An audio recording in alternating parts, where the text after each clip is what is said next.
Hello மக்களே, இங்கே பாருங்கள், நாங்கள் சுழியம் பண்ண போகிறோம். 1/2 கிலோ பச்சை பருப்பு எடுத்திருக்கேன், வாஷ் பண்ணியிருக்கேன். நாங்கள் வந்து மைதா மாவில் செய்யாமல் கோதுமை மாவில் வந்து சுழியம் செய்கிறோம். அதை எப்படி செய்யலாம்னு பார்க்கலாம் வாங்க. பருப்பை வந்து 4 விசில் விட்டு இறக்கிடுவோம். இப்போ இதை வாஷ் பண்ணியாச்சு. குக்கரில் போட்டு 4 விசில் விட்டு இறக்கிடலாம். தண்ணி சேர்த்துக்குவோம்.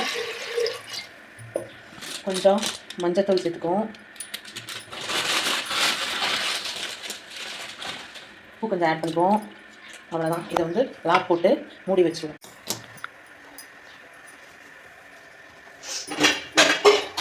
இங்கே பாருங்கள், குக்கர் வந்து விசில் மாட்டி அடுப்பில் வச்சாச்சு. 4 விசில் வந்தோடனே பருப்பை இறக்கிடலாம். 1/2 கிலோ உருண்டை வெல்லம் எடுத்திருக்கேன். இதை வந்து தூள் பண்ணிக்கலாம்.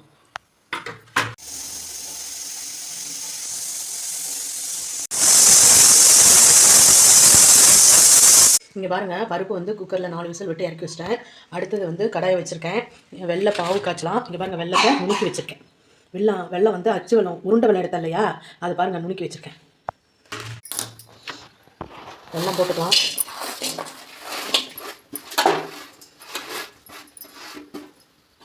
வெள்ளம் முழுக்க அதாவது தண்ணி ஊற்றினா போதும் தண்ணி. இப்போ பாருங்கள், கிண்டிகிட்டு இருக்கேன். இந்த வெள்ளம் கரைஞ்சிச்சுன்னா போதும். கரைஞ்சிச்சு பாருங்கள். பாவு ரெடி ஆயிடுச்சு. தேங்காய் அப்படி வறுத்து வச்சுக்கலாம். தேங்காய் திருவி கொஞ்சம் வறுத்து வைக்கணும். நெய் விட்டு வறுத்து வைக்கணும்.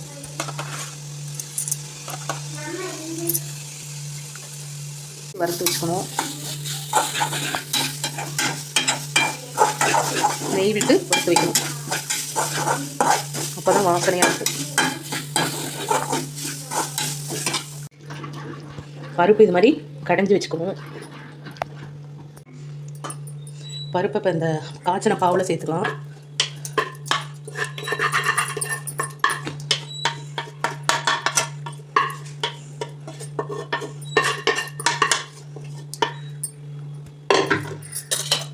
இங்கே பாருங்கள், ஏலக்காவை வறுத்து நுணுக்கி பொடி பண்ணி வச்சுருக்கேன். அதையும் சேர்த்துக்கலாம்.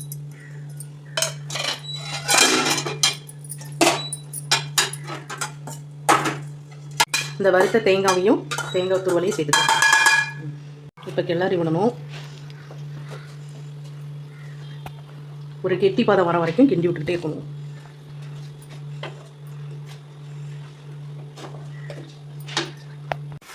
பாருங்கள், ஓரளவு கெட்டி பதத்துக்கு வந்துடுச்சு. நல்ல கெட்டி இன்னும் பதத்துக்கு வர அப்படி கிண்டணும். இங்கே பாருங்கள், இந்த பதத்துக்கு கெட்டியமாக கிண்டி எடுத்து வச்சுக்கணும். இந்த மாதிரி அடுப்பை சிம்மில் வச்சு இறக்கலாம்.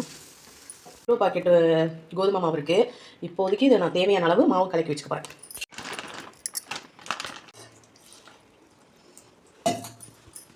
உப்பு கொஞ்சம் ஆட் பண்ணிக்கணும். இங்கே பாருங்கள், உருண்டை பிடிச்சி வச்சுருக்கேன். இனிமேல் எண்ணெய் காஞ்ச உடனே கோதுமை மாவில் உருண்டையை நினச்சி எண்ணெயில் போடுறது தான். இங்கே பாருங்கள், பருப்பு உருண்டை எடுத்து இந்த மாதிரி கோதுமையில் நினச்சி எண்ணெய் காஞ்சிருச்சு போடணும்.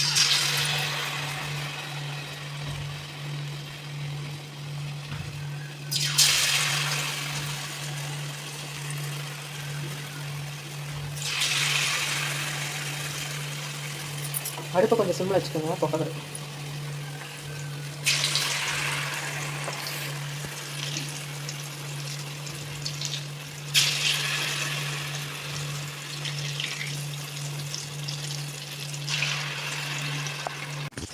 இது மாதிரி திருப்பி விடணும். 2 பக்கமும் திருப்பி விட்டிங்கன்னா நல்லா வெந்துடும்.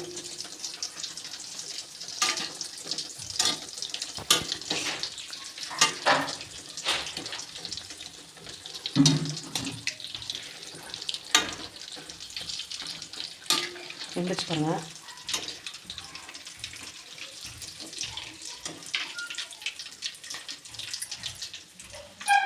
அழகாக ஒரு பவுலில் எடுத்து வச்சுக்கோங்க. குழந்தைங்களுக்கு கொடுக்கலாம், ஈவினிங் ஸ்நாக்ஸுங்க. இதில் வந்து பருப்பு, வெல்லம், அப்புறம் கோதுமை ரொம்ப ஸ்ட்ரென்த்தான ஸ்நாக்ஸுங்க. இது மாதிரி செஞ்சு கொடுங்க, ட்ரை பண்ணி பாருங்கள்.